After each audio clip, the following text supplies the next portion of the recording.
what companies are really going to show up and put up a booth, and the expectations that there's going to be enough numbers of people right for them to show their wares. Well, it's a chicken or the egg kind of, chicken or the egg kind of thing, because you're right. Yeah. The press needs the exhibitors want the press. And right. So what do you do? And when one side starts fading out and you saw, let's see, what was it? Amazon and Google and T-Mobile, Microsoft, a bunch of them said we're not coming. Then we had CNET and I think The Verge and, several of the other press entities said they weren't going. And it's like, okay, well then now, it's starting to collapse. Yeah. Once it starts rolling, it's the snowball downhill. Yeah. So we're not streaming on YouTube. I don't know if you did that on purpose. Say what? We're not streaming on YouTube. You're right. We're not. You're not. Thank you. Oh, jeez. I'm telling you, it's just this whole holiday thing has me thrown. Yeah. That's why I take the week off. Do that. You're a smart man, David. I'm not that smart. Okay, there we go. This meeting is being live streamed. Yes, got it. There we go. Meeting is now streaming live via YouTube. Hello, tubers. Howdy. Okay. Hope you had a wonderful holiday. Yeah. Everybody here had a wonderful holiday? Yeah. Had a real good one. Yeah. Subdued, but good. Dave, where was that picture? There was a picture you put on Instagram of you and your wife. Where was that? That was we took that at our lake house by that near Macstock headquarters. Ah. You hang out with Bill Murray? No. Oh. He's never here. Are you kidding? He's here every day. I saw the movie. Yeah. All right. So where is everybody? It's early. Yeah. And I know this, this was sort of weird to have. I thought about pulling it, but right now, well, if we were going to CES, then there wouldn't be a show next week. And now it looks like Capcom is going to be streaming, doing their stream during our regular showtime. So I don't think there'll be one next week because of that. Yeah. So I don't know exactly what form that's going to take. That too will be interesting to see, but play it by ear. Yeah. Yeah, that's kind of what everybody's doing. I did buy some those. I got my 14 terabyte hard drives. Drives. So I have two of them now. 28 terabytes sitting next to me here. Should hold me off for a while. Yeah, I got to clean up this computer. Well, first I got to clean up the desk, and then I got to clean up the computer. I have a I think I told you guys this. I had Catalina because I have a Confusion drive on this iMac, and it was just dragging. So what I did is I bought a Samsung T5, installed Catalina on that, and I pulled in all my apps into that and all my files. Thing ran fine. So then I started thinking about Allison's always going on about doing a nuke and pave. I thought, well, it's a lot of work. I don't have anything on the computer itself. I'm booting off an external. So why not just wipe the internal clean just for the screw of it and try Big Sur? Ever since then, it has screwed up everything. It's claiming I have 2 time machines, so it won't back a dang thing up. It's just really weird. The apps don't show up on my. If I go into the computer and I go into a Finder window and I say, "Where's my apps?" All your apps are over on the external.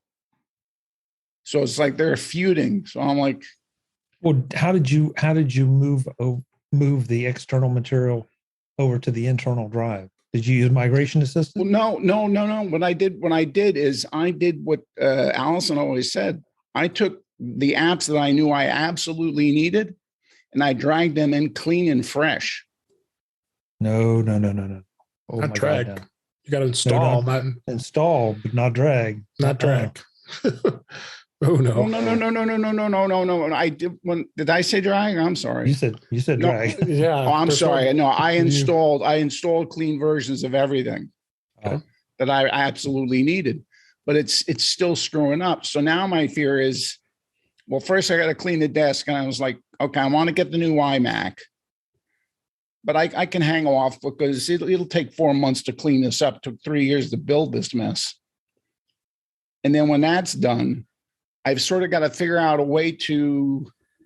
I have about 8 or 9 different hard drives with memories and music and stuff like that on it. I got to figure out where to dump that off because I don't want to go out and buy a ton more hard drives just to consolidate and then have to turn around to sell those hard drives. So No, I just cloned over the 4 terabyte and a 2 terabyte, and I'm gonna get rid of them. what are you using for cloning now? Because with Carbon Copy Cloner, you can't use it to do a bootable. Yeah, I've given up on that. Bootable. So what do you use? I still use Carbon Copy Cloner to back up data. I mean, I'm not doing a clone anymore. Yeah, I do. Well, yeah, I back up every Sunday night, but it's like the thing that really takes me off is the time machine thing, because it's like, how did I end up with 2 time machines? And I've only got 1 drive listed as a boot drive. Yep. Hey, Jeff. How's it going? How you doing, Oh Jeff? my Hey. God. That sweatshirt is awesome. You like it? I do. Oh, Christmas present. You guys got to wait for what I'm going to do in the spring with the Got a green T-shirt screen. too. Frank, I'll tell you, I started to do a clean install, and Yeah. I Stuff. just it became. I found that I went through a week, and it's like there's this beautiful brand new machine sitting here, and I'm still not up to speed, and so I just wiped it and did the migration assistant, and Yeah. I had almost no issues. Well, that's the weird thing. I've never had an issue, but it's like Allison. I don't know how. I guess I'm easy a sucker for this, but sort of guilt trips me into it. It's sort of like, hey, you can do this. It's only going to take you 3 days, but when you're done, But that's Allison. yeah. So it's like, hey, Allison, why don't you come out here from California and South Jersey and do it for me? Yeah, if you're listening to Allison, well, she likes to throw herself into stuff like that, where We she love her, knows she but get yes. battered. yeah, and sometimes off the cliff, actually. Yeah. I do clean installs on my new Macs when I get them. And I have a system though that makes it pretty painless for me, because I'll migrate data over, Right. and then I reinstall my apps. But most of what I need, it actually auto restores because it's coming from cloud services like Dropbox and iCloud Drive. Yeah. See, I screw myself over. I don't partition my drives. So it's like, it would be easy. I could go into the external. If I had it partitioned and Catalina was on the one partition, just blank that partition. But I didn't. I have everything just mixed together. I don't know. I know I should. Why? Theoretically. At this point, why should you partition? Yeah, I don't partition. No? No, it's not the Nobody partitions? 1990s anymore. Nah. Here, I thought I was an idiot. I'm sitting around watching you guys and I'm thinking, oh my God, what they probably do with their machines. But you don't do it either. That's a fair concern or statement. Oh my God, what do they do with their machines? But partitioning at this point in the game, I cannot justify partitioning. Yeah, it's not worth it. Especially considering external drives are so cheap. If I need something where I previously would have partitioned, I just go on Amazon and order SSD or USB drive, and have it the next day, and I'm done. Well, you missed. Patrice is in the center square. Yeah. Hello, Patrice. Hey, Patrice. I don't hear the choir. Can Patrice hear us? I just got Patrice can hear us. 14 terabyte drive for Christmas. She just doesn't want to talk to us. Nice. So I got a second one. Terabytes? Yeah. I got the second one. So now I got 28 total.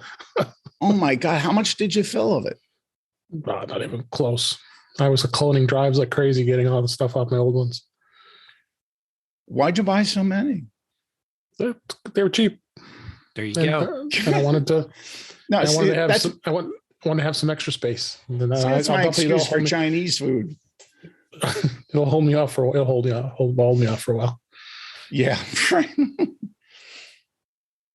Yeah, I was going to do that. I was going to do like a separate hard drive for like one for all my music, because music's really important to me, and one for my video work, and then the one just for, writing and doing the regular everyday stuff. But never got around to it. I got a lot of platter drives here from like over a dozen years. I have to figure out what's on what and consolidate and what's duplicated, and I mean, don't we all? Yes. This is going to take forever. Yeah. I still have a box of old ones with old OWC enclosures on them, like 1 terabyte. With it's great. 800.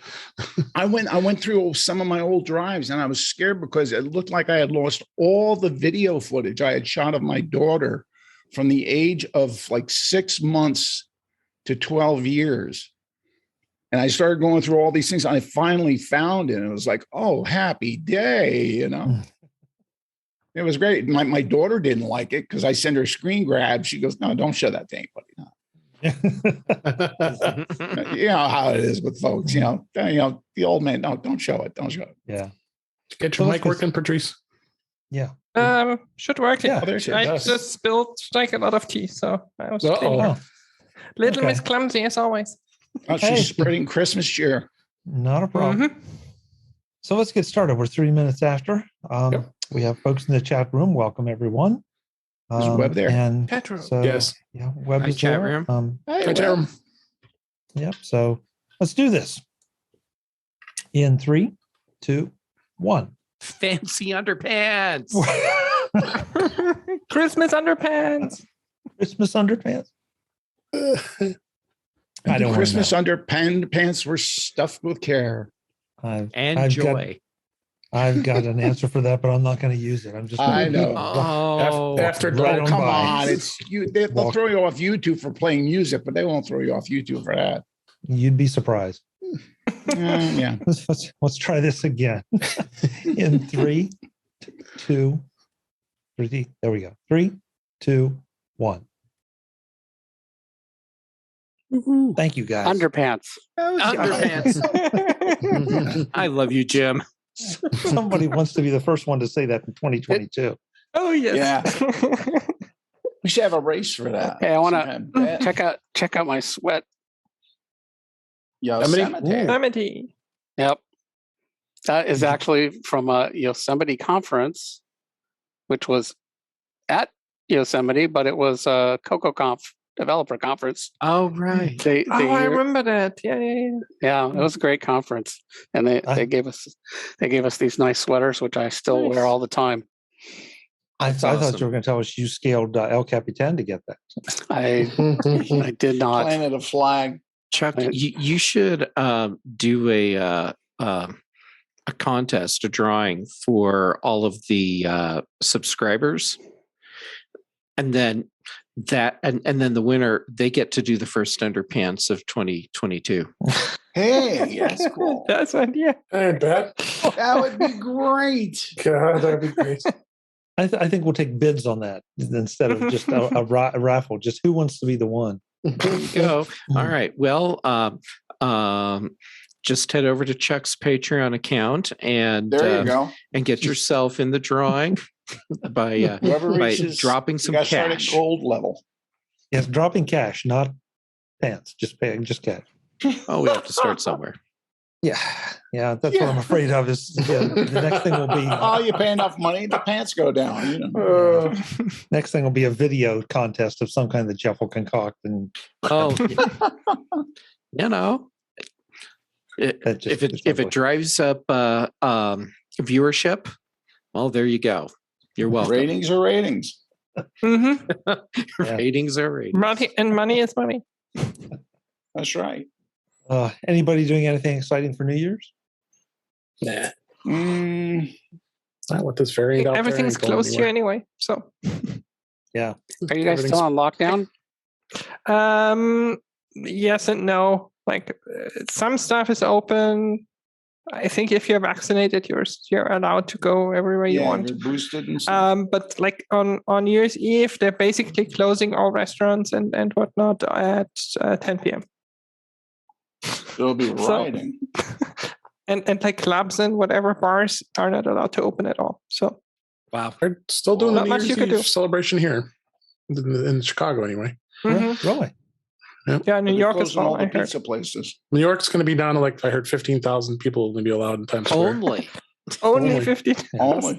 Still Hey, a I lot. used to go there before it was a thing when it wasn't even on TV. And there used to be like 50,000 people. And if you had a heart attack, you're done. He sounds like a positive note. Oh yeah. Believe it or not, it was actually kind of fun because for us, like I grew up in northern Jersey and around New York City. And I remember standing in the crowd one year and this woman came by. The heck was that?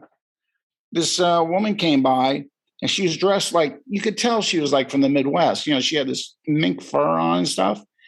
And they just got robbed. And they were totally surprised. And I said, well, look, why don't you just have a neon sign on you? Say, hey, hit me up. So what we did, there was a group of about 8 of us, and we got them to hang with us. They were like twice as old as us. And they just hung out and drank with us for the rest of the night. That's cool. But it was kind of fun. It was very, I mean, there were gangs you had to watch out for, but it was just so loose. It was just, it was fun. Were you from Bergen County, Frank? No, I was at that time. I was up in Morris County. I was Okay. living in Parsippany on Route 46, and I also lived in. I lived in Passaic when I was a little kid. It's up there. Yeah, you from up that way? No, but I spent about a year in Bergen County in around 1980. It was interesting. Yeah. The only time in my Yeah, life see. I lived outside of California. My company's office is Parsippany. I've been there. So Yeah, I was There's a lot of things in Parsippany. I was living right off 202, almost at the border. I guess there's an interstate there now. Well, you got an intersection of 287, Route 80, Route 46. Yeah, At the 287. Jersey City Reservoir. 287 didn't exist then. They finally finished it. I remember as a little kid, I don't know why, I was always interested in watching people build roads. It took them 20 years Roads. to There's finish no running it from roads. Boonton to New York. Yeah, I lived between Mawa and Oakland, if that means anything to you. Yeah, I know Mawa. Yeah. Yeah. And good old Hohokam. A great Jersey. name for a town. yeah. And the old Saturday Night Live. You're from Jersey? I'm from Jersey. What exit? Well, don't you remember? Yeah, well, don't you remember what Carson? You remember Johnny Hoboken? Carson? Johnny Carson's joke always ended with whatever. It was always the joke was punchline was Secaucus. Okay, You know, what was the? he'd have somebody really popular Funkin' on Wagnall's talk about porch. something, and out of nowhere he would just go, "Oh, Secaucus."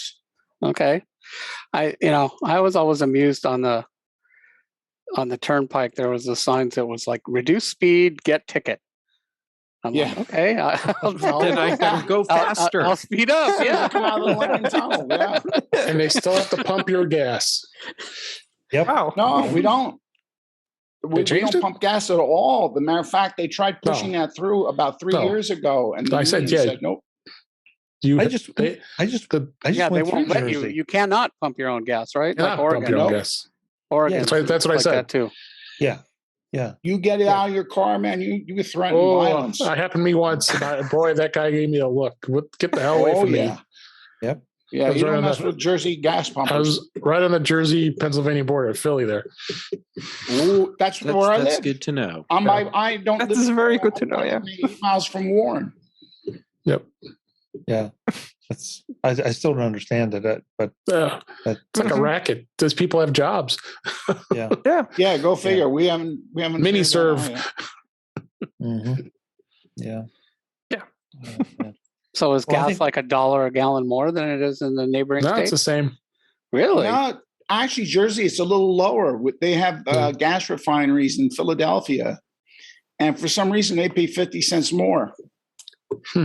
I assume it costs less for you because you have trained professionals pumping the gas, as opposed to people like me. We just spray it around. I hope someone gets in the car. we got a lot of guys in Hoboken named Vinny. Oh man. Hey, I'm going to say goodnight to the chat room. Good night, folks. Thank you very much for being here. Good night. Happy New Year. Happy New Year for coming by. Hope to see you next year. Okay, that should be shut down. Oh my god! There's some after dark material for you. Yeah, we don't talk about gas stations a lot, but we won't for. Oh my god! Well, I guess it was interesting. Oh, sorry, Jim. Go ahead. Yeah, no, it was just interesting to hear. Because I really thought I didn't hear Mac Pro once, and that really surprised me. Who can afford that? Who needs it? We don't. Who needs that at 2021 prices when it's from 2019? Well, and I also didn't you're hear, right. I didn't hear thought about that. Yeah. Yeah, I did not hear the iMac. Excuse me, the another iMac. I'm going to get one. I had it on the list, but I think. Well, I still have I expect 27 or I expect 27. more iMacs to come out, but I thought expectations were boring, so I figured. Yeah, I think that was that's too why boring I went for us. wants and desires. Yeah. Besides IMAX that, is too boring. if we gave an expectation or prediction and it didn't come through, Chuck was going to abuse us next December. Yeah, I am wondering, Chuck, you said you didn't want predictions, you wanted expectations. And what is the difference between a prediction and an expectation? $5. He was just setting us up for abuse. Well, I guess I don't know. I get burned out a little bit on the prediction stuff. Everybody's predicting this, that, and the other, and I think an expectation is what is more realistic than a prediction. Is the especially the way that most shows, both TV and podcast and everything else, handle it. Yeah, it's just like, what do I want, but what I think is really going to happen. Yeah, expectations are more boring. Yeah, that's exactly what, that sounds really boring. By the way, for you, Chuck and Jeff and David, for the Mac show, I'm planning on doing like a beginning of the year prediction round. Oh Lord! To see what you're thinking is going to happen, or what you wish. And it will be documented, so that at the end of the year we can revisit. Yeah, and see how bad we were, and make fun of me. Yeah, that's how it goes. But there's another reason I didn't want to do predictions, because I didn't want to step on the Mac show. So there you go. There you go. Oh yeah, branding. Yeah, we're gonna have fun there. Yeah, I said we're usually pretty bad at it. So I find we're not even 50-50. Most of the people on the Mac show are Americans, drunk? And then I watch YouTube. Yeah. And almost everybody on YouTube is British. I haven't quite figured that out. Yeah, that's true. Well, why is that? We slowly took over the British tech network. Mm-hmm. That's why Chuck has the American tech network. Evan still there? Yeah. Ewan, not really. I used to love to watch Evan and Greenie all the time. Oh yeah, Greenie. Greenie was fantastic. Greenie joins sometimes. You can never predict it, but he's been there. He's always invited, and sometimes just shows up. And it's okay. From that point on, just forget the show.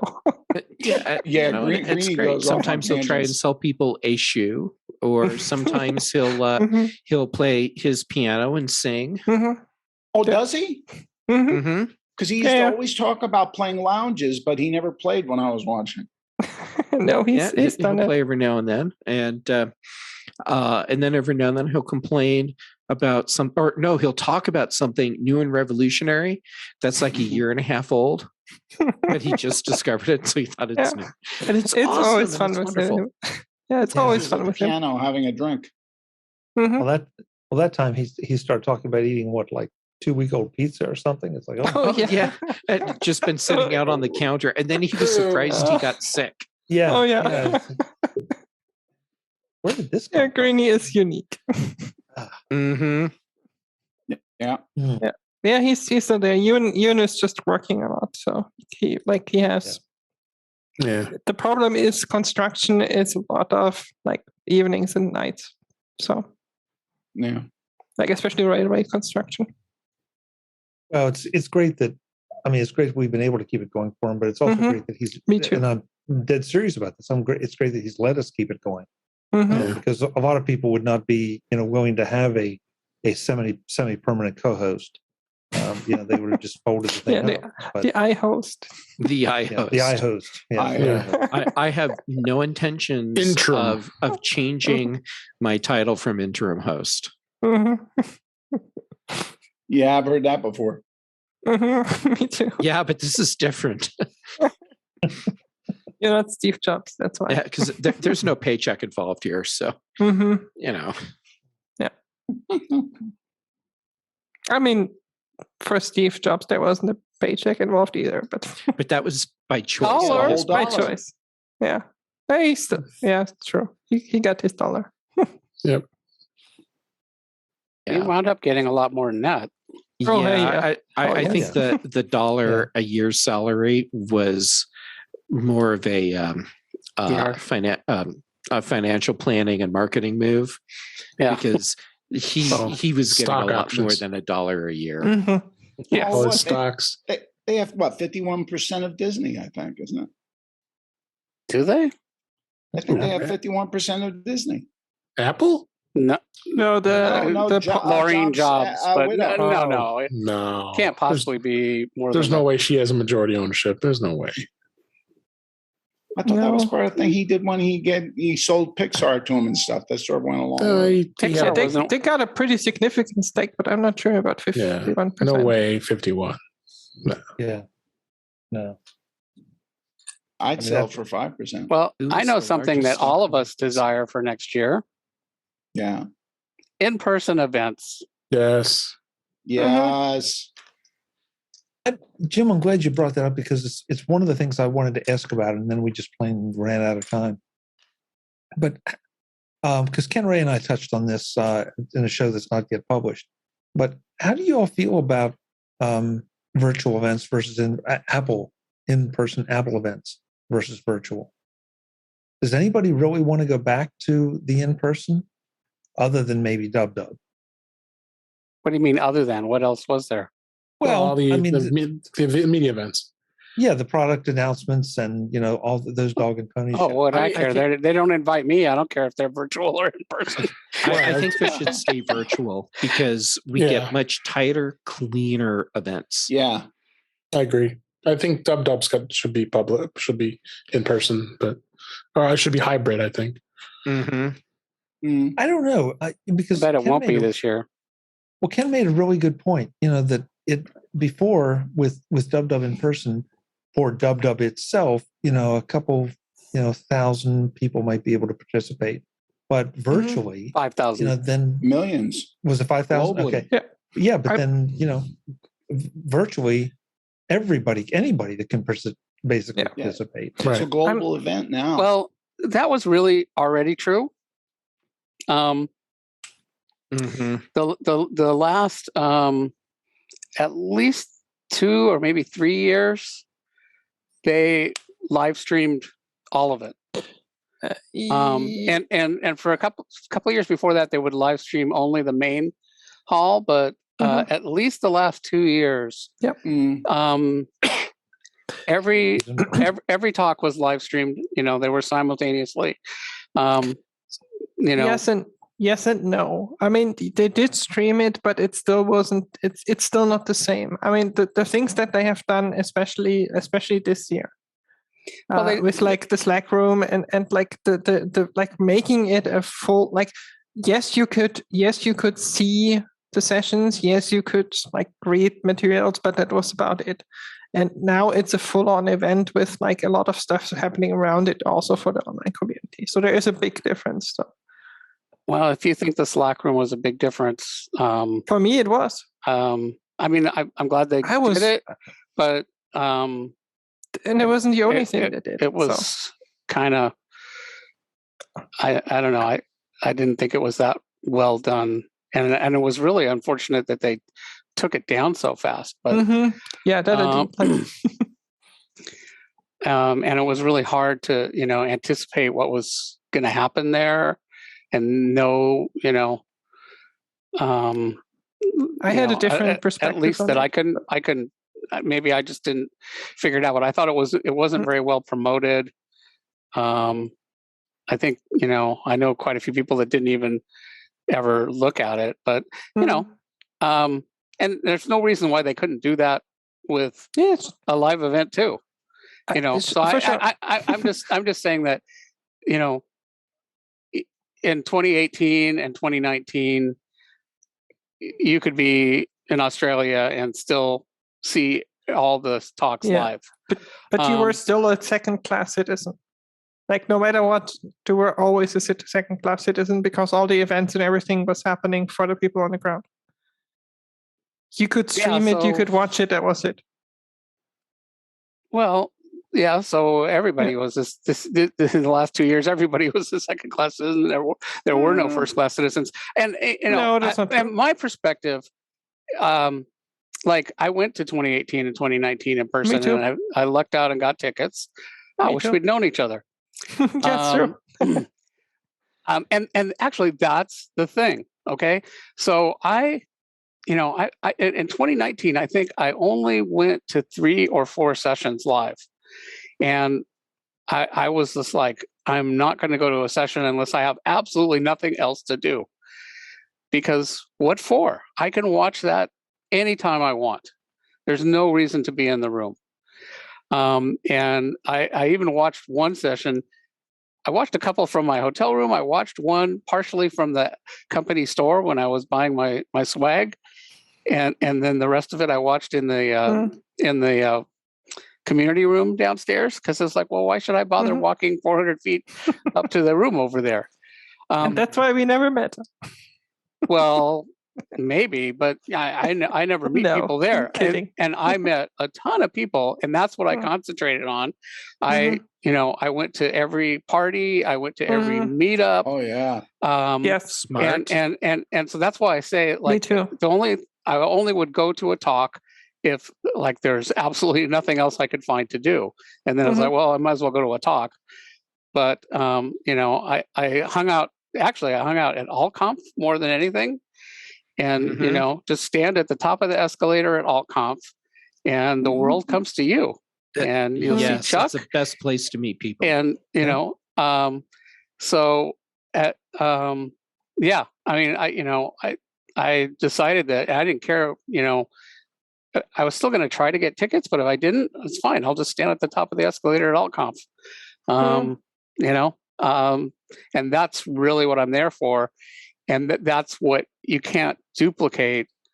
Although, to some extent you can. So the last 2 years, I, looked around and, found every Zoom call I could jump on. And there was a WWDC community thing.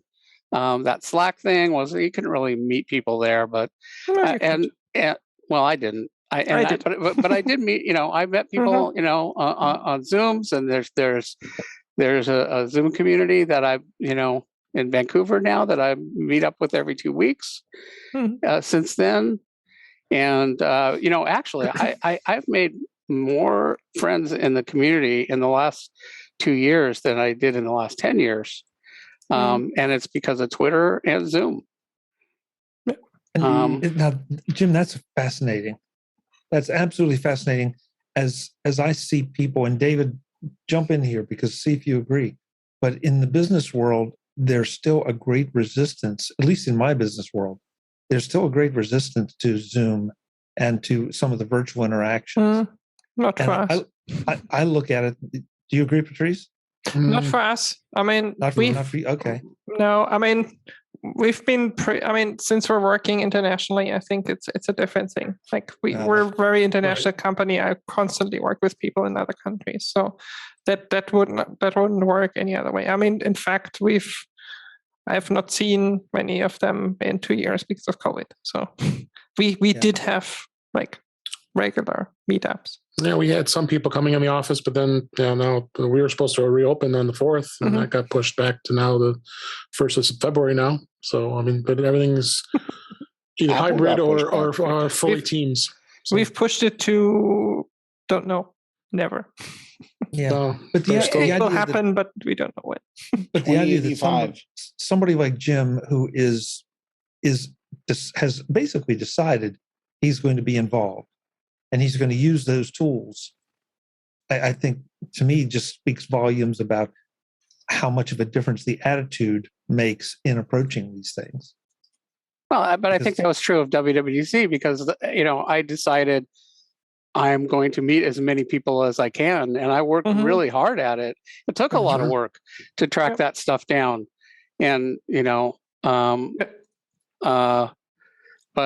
I wound up, both years, and especially 2019, I was like, man, I didn't have a free moment. And even, at the very end, I thought everything was over, and I ran into James Dempsey. And that was just like totally, an accident, but. And that's the thing you cannot replicate. I mean, I'm a big fan of online in general, but that's the thing you cannot replicate. The times when I run into, I think, Jeff and Chuck on the street. Like randomly. I started off by saying, which was awesome. I hope that there's in-person events, but I'll flip that too and say I also very much hope that all the online stuff doesn't go away either. Agree. And there is some of like, for example, you say, well, you can't run into people in the street. Well, maybe, but there was this, I kind of mentioned it a minute ago, but there's this group in Vancouver. It's called Core Coffee, and they used to meet in person every other Sunday at coffee shops, and now they don't use Zoom; they use Google Meet. But they had one. I think they had one at the beginning and the end of WWDC. I didn't go to the one at the beginning, but I went to the one that was, I think, the Sunday after or something. And I didn't realize it was a regular event. But maybe it was Friday night, I think. Anyway, it was it was in the WWDC. I found it through, here's events of WWDC. So I went to that, and then, the people that ran it, like I didn't know them, they didn't know me, but it's a couple. And we were on this call, and I was like, those people are interesting. So at the end of the call, I just didn't hang up. And it wound up being me and them. And we talked for another 45 minutes. And so it sort of was the equivalent of running into people on the street. And, so now I consider them to be pretty good friends. I've invited them to another meetup that I go to. And, we talk on Twitter, and we see each other, several times a month on Zoom. So nice. It's, there is some of that can be, it's not, and the thing about it in person, and I think it's a great combination too, because you meet people at WWC, and then, you talk to them for 15 minutes or whatever. And then a lot of times it's really hard to keep that connection going. And you may not ever see them ever again. And now between Twitter and I wanted to say, Frank and Patrice, I've been appreciating interacting with you guys on Twitter. You guys sometimes it's fun to follow you. It's a whole different side of you. It really is. It's true. It's like the first tweet I read, I said, wait a minute. That's Jim? But what I don't want Apple to do is go back for the other events. Like DubDub is one, but all the other events, I think they should do online only. I mean, they can invite press on site if they want to, but they should do it how they've been doing it. That's a good idea. The videos are great.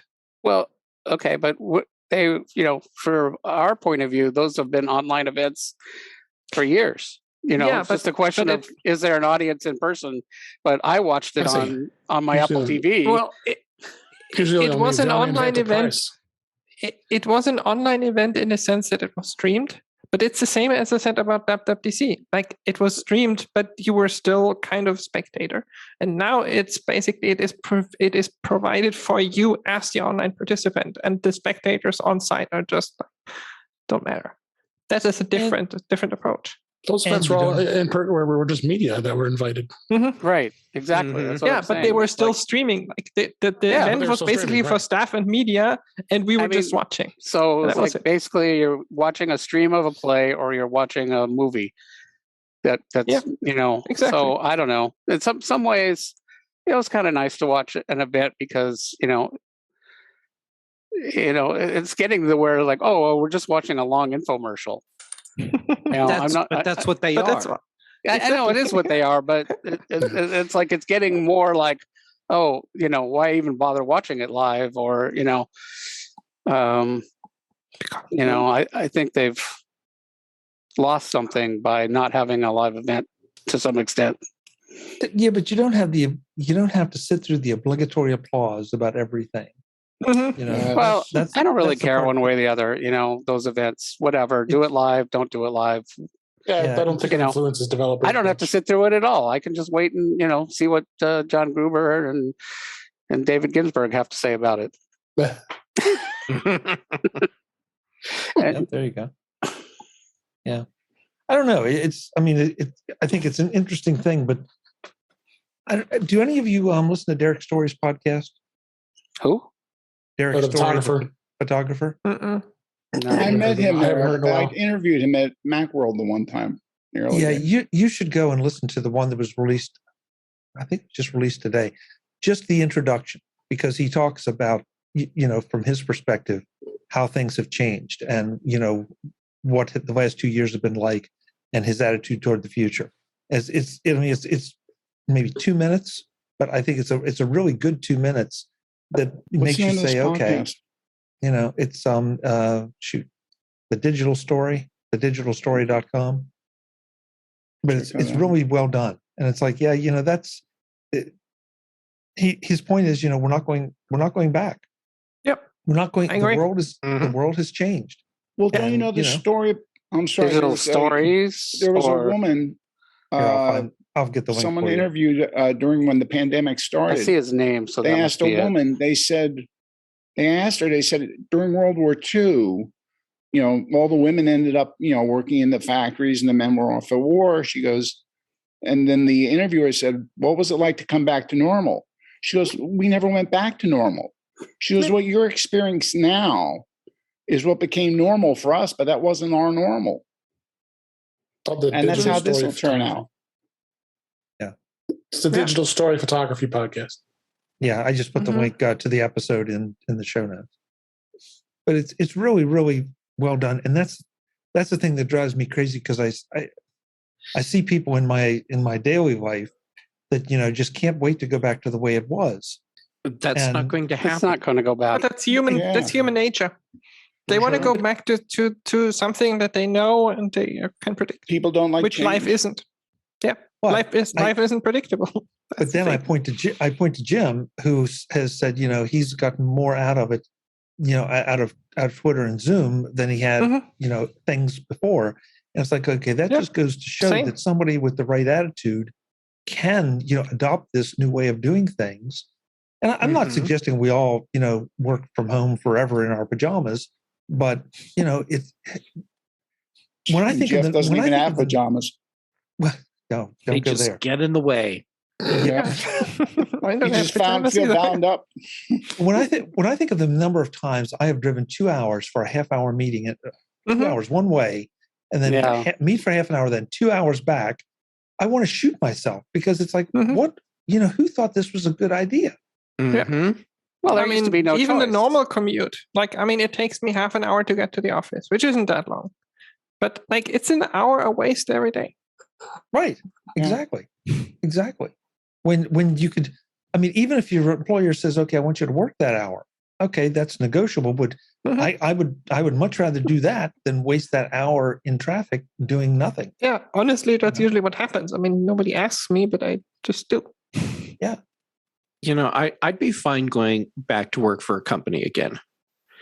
But if the job required me to go into the office, no. No, I agree. I haven't worked in an office in decades, so I like going to the office, but I realized, I always worked like hybrid because I always liked having the option to go to the office, but not having to go to the office. But I like going. But I realized that I really don't want to go anymore, and that is definitely something that's changed. But don't you, Patrice? Why don't you want to go to the office? This is the question. I think since my teams are all international, there's simply no reason for it. I like the interaction. Like I'm a people person. I like talking to people. I like the interactions. But the waste of time to go there and all of that, and then the environment isn't really nice, all of that. And I have a better setup at home than in the office. So why would I do that? Yeah, I still spend most of my day in Zoom. So it doesn't matter where I am. Yeah, but you're in a better overall environment for doing Zoom. Mm-hmm. Yeah, when I went into an office, it was, it was frustrating because first there's the commute to go. Mm-hmm. And then when I'm there, it was incredibly difficult to be productive because there's always someone that's right there to interrupt you with the thing that they need help with, the thing that they need answered, the crisis that they just came up with that really isn't a crisis. And then when it comes time to have a break, then it was the issue of how do I take a break where I actually get to have time for me, which involved having to get up and physically leave the building. And in many cases, leave the property because people would come outside looking for me. And the work setups were not ergonomic. And it was just like on and on and on. Everything that you could do to make your employees not be productive all day long is exactly what it was like. Yep. And now for the past 20 years now, I've worked from a home office where I have been able to be exponentially more productive, even on days where I feel like I was not being productive. I was getting more done than I could ever get done in an office. Yeah. Yep. I mean, one thing that is different, my life is basically interruptions because I'm a manager for multiple. Yeah. No, I'm a manager for teams, so I'm the problem solver. So in one sense, and that was easy in the office because people could just come to me. But we just found a different solution how to get that. Like people just write to me on Zoom with their problem, and I'll call them or answer it in the chat. Right, and it works too. Mm-hmm. But I mean, for me, productivity is not like focusing on something. For me, productivity is doing a million different things, which is very conducive to like how I work. So it's a perfect job for me. Like a lot of interruptions, perfect. And like you said, it eliminates the geographic limitation. Yeah. And look at this right now. We've got 6 people. And this conversation is, I think, just as good as if we were, sitting around a hotel lobby. And it's international in real time. And it is international. I'm in California. She's in Austria. Yeah. Pennsylvania, Chicago, Boulder. And, I've been meeting up with people, Canada, New Zealand, London. And it's, like before MacVoices, Jeff, I think you and I just met one time, right? It was at MacTech Conference. It was at MacTech Conference. And we had a great conversation. I think we talked for about an hour and a half. And easily, I was like, it was awesome. I was like, that guy is so cool. Mm-hmm. And then I basically never spoke to you again for probably 7 years. Which is crazy. And it's like, well, now this is great. Almost every week, I get to hang out with Jeff, and I love it. I wouldn't say. Sorry.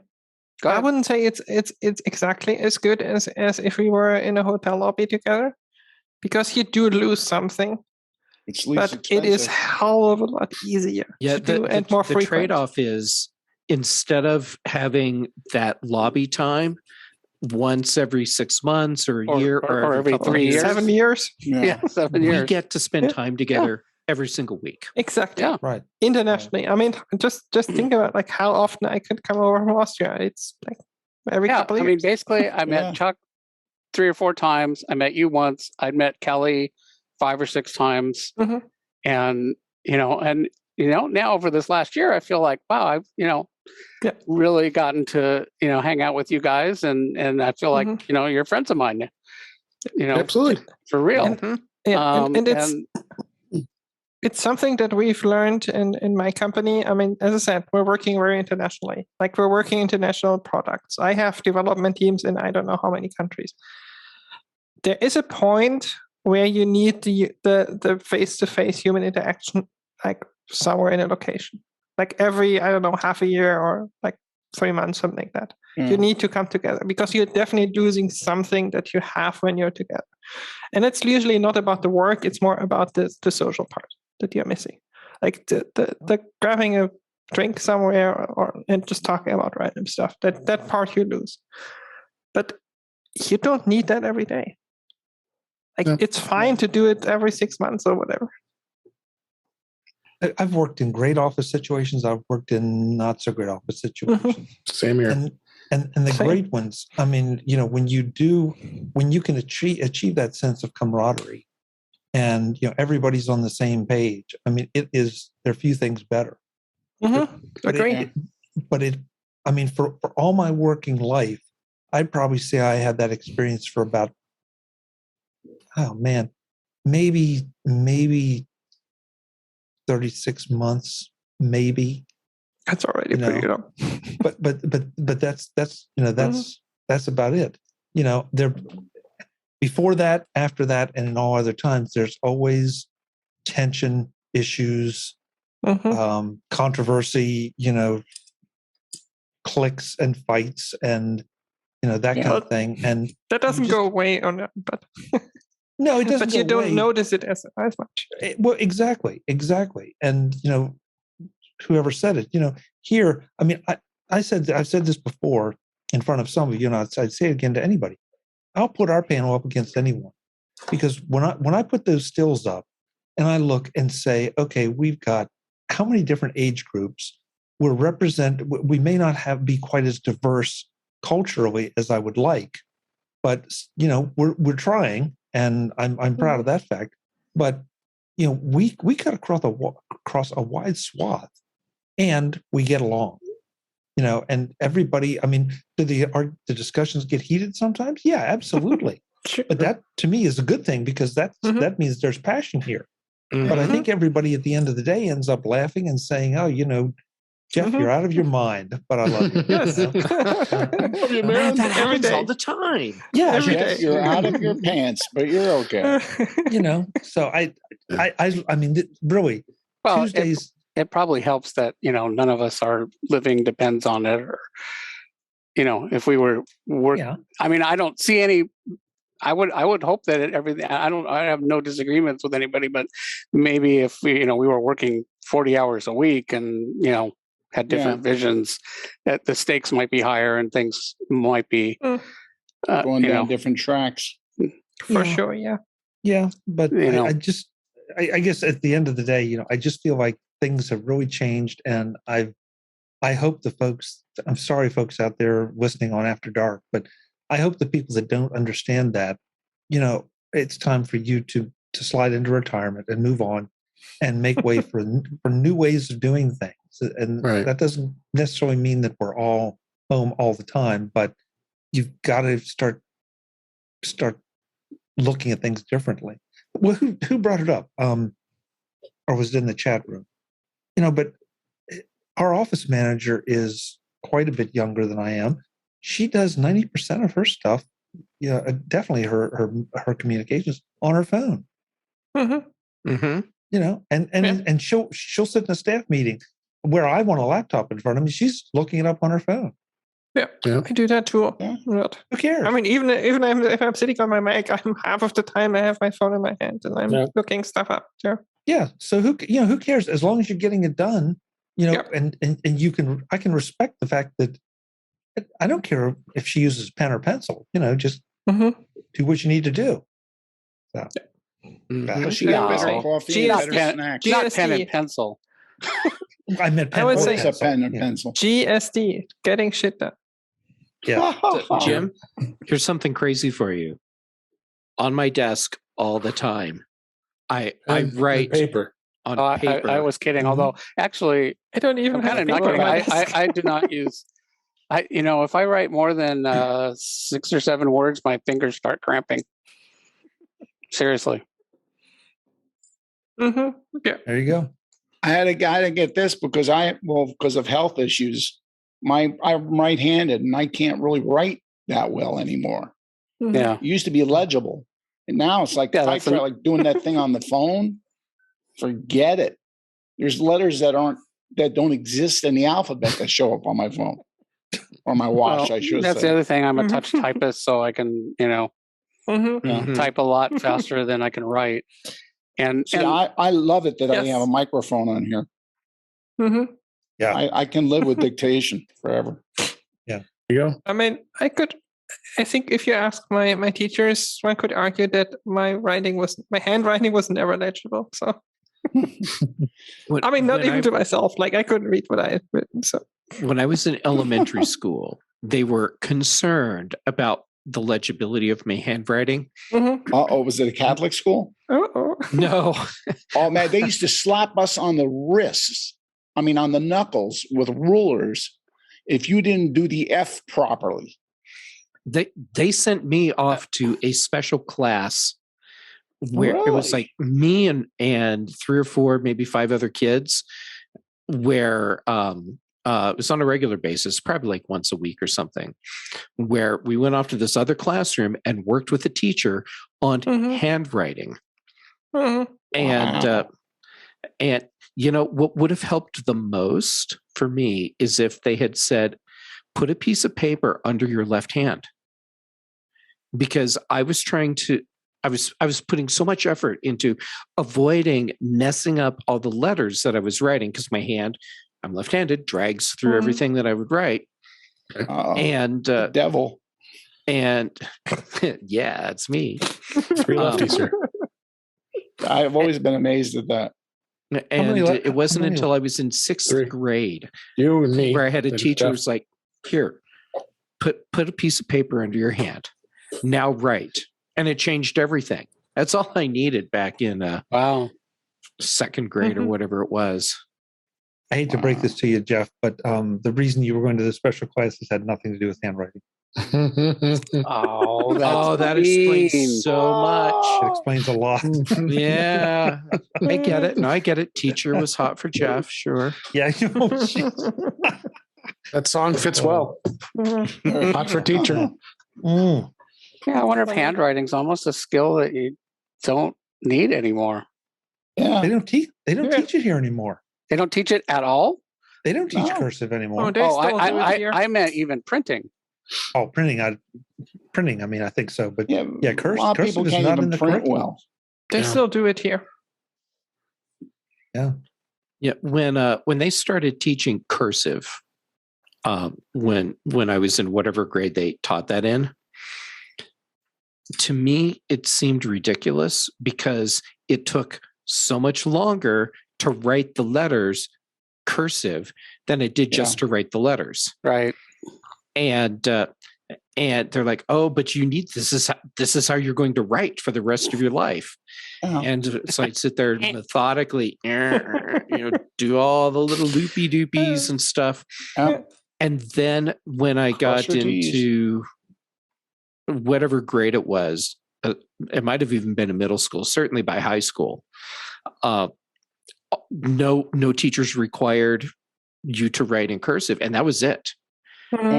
And I have not needed to use cursive handwriting ever since. I wonder what they tell kids now that they have to learn that they're going to use the rest of their lives. Typing.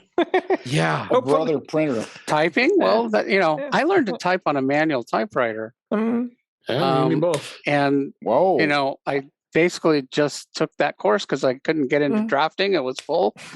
So I was like, all right, well, it was either typing or home ec. So, all right, I'll take typing. And I had absolutely no clue that was going to be like one of the most important skills of my entire life. And we never had electric. that. We never had that. Had what? A typing course of any sort. Wasn't even an option. Like, even if I wanted to. Really? Nope, not the school systems in Germany are vastly different, so it's hard.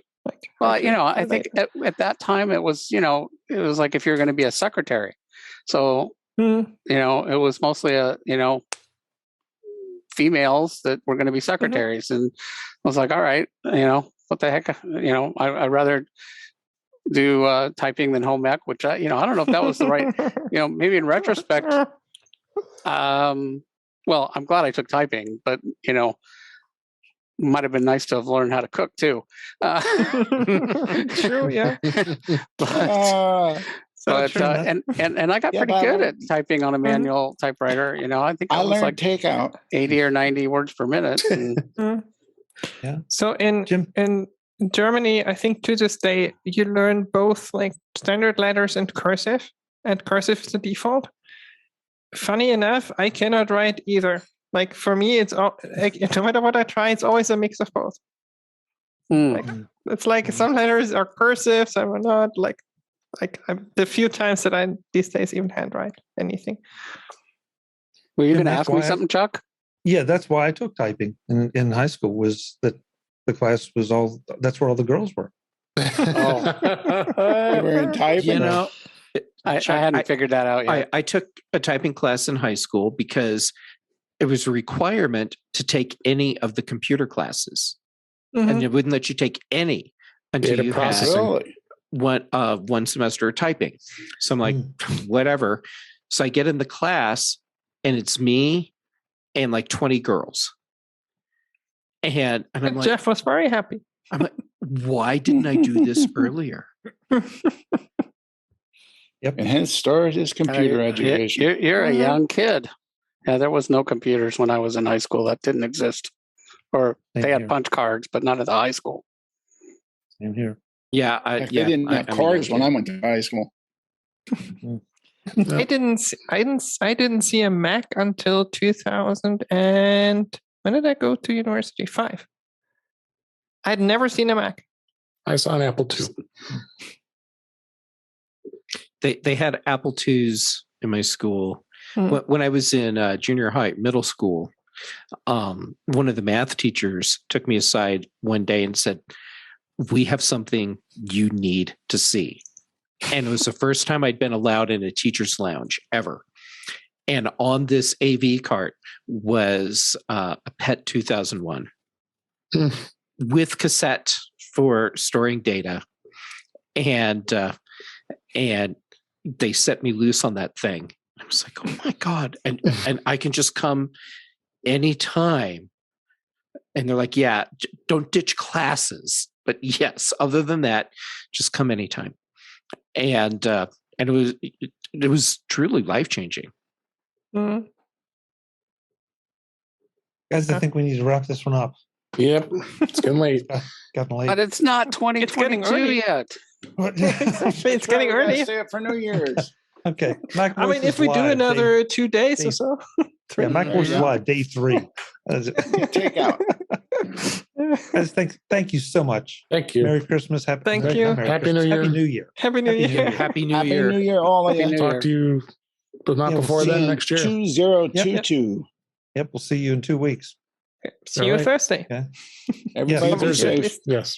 Yep. Oh, no, I have to say, I'd be okay working with any of you. I agree. And that's saying a lot. Me too. Agreed. If anybody ever needs a job, let me know. I'm alone. I do Chuck's lawn. Hey, Patrice, you need any writers who can work remote? I've been looking. Like unfortunately we just hired someone because otherwise I would have referred you. Oh well. I only heard about the job when it was already filled. They don't do it. They have offices here. Oh, we have offices in the US, and I mean, honestly, for technical writing, like, who cares? So we're international. All you need is internet connection for that. Mm-hmm. Yeah, I mean, for you, the closest office is probably Phoenix, but you don't have to come in anyway.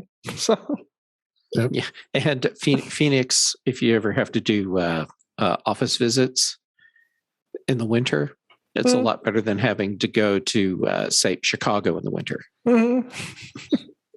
Yeah, but we got our snow finally today. Okay. Yeah, still no snow here. Yep. 3 inches. We had flurries. Yeah, California got snow. So, and I can see snow from not far from here. There's 200 inches this year. The mountains, I guess it was. Nevada, whatever it was. I look at photographs of snow, so I remember what it was like. Okay, I gotta go. Actually, earlier today, I saw the ocean from Glendale, which, if you look on a map, Glendale is like 35 miles from the water, but wow, it was very, very clear, and there's like hills, and could very clearly see the water out by near where LAX is.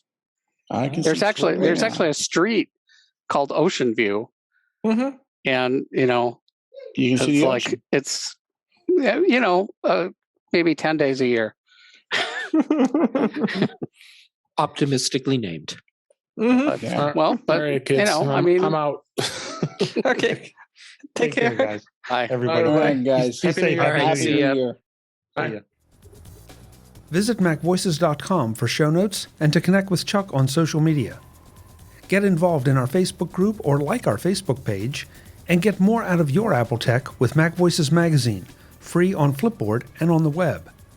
And if you find value in it all, consider supporting us through either our Patreon campaign at patreon.com/MacVoices or by making a one-time donation via the PayPal link on our front page and in the show notes of each episode. You will join these fine people who help bring you Mac Voices.